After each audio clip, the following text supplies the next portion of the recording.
ഇനി നമ്മുടെ വീട്ടില് ഒരു വാക്ക് മലയാളം സംസാരിക്കാൻ പാടില്ല. എടി നീ എത്ര വരെ പഠിച്ചിട്ടുണ്ട്? ഇപ്പൊ എന്റെ പഠിപ്പാണ് ഇപ്പൊ എല്ലാത്തിനും പ്രശ്നത്തിനും കാരണം. അല്ല എന്നാ വേണ്ട, അത് പോട്ടെ. ഞാൻ എത്ര വരെ പഠിച്ചിട്ടുണ്ട്? ഇനി അത് പോയി കൊട്ടി ഘോഷിക്കും. എടി അപ്പൊ അതല്ലേ പറയണേ, ഈ വിദ്യാഭ്യാസമുള്ള നമ്മള് എങ്ങനെ ഇംഗ്ലീഷ് പറയുന്ന വിചാരിച്ചിട്ടാ നീ? ശീതളേട്ട അപ്പൊ ഞാൻ പറയുന്നതോ? എന്ത് ഇംഗ്ലീഷ് ഞാൻ പറയുന്നില്ലേ? നീ പറഞ്ഞ ഇംഗ്ലീഷാ? ഇപ്പോഴേ ആ പ്രിൻസിപ്പളിന്റെ മുറി പോയിട്ട് 1/2 മണിക്കൂർ നിന്ന് ഞാൻ ഇംഗ്ലീഷിൽ സംസാരിച്ചിട്ടാ ഇങ്ങ് പോകുന്നത്. ഞാൻ പറഞ്ഞ എല്ലാം അങ്ങോട്ട് മനസ്സിലായല്ലോ. അപ്പൊ അതോ അങ്ങനെ ഒരു അവസ്ഥ വരുമ്പോ ഇംഗ്ലീഷിന്റെ വില മനസ്സിലാവുള്ളൂ.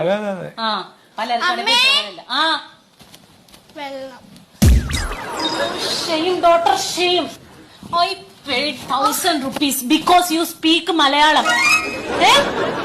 ദാഹിച്ചിട്ട് അവിടെ വെള്ളം കൊടുക്കടി.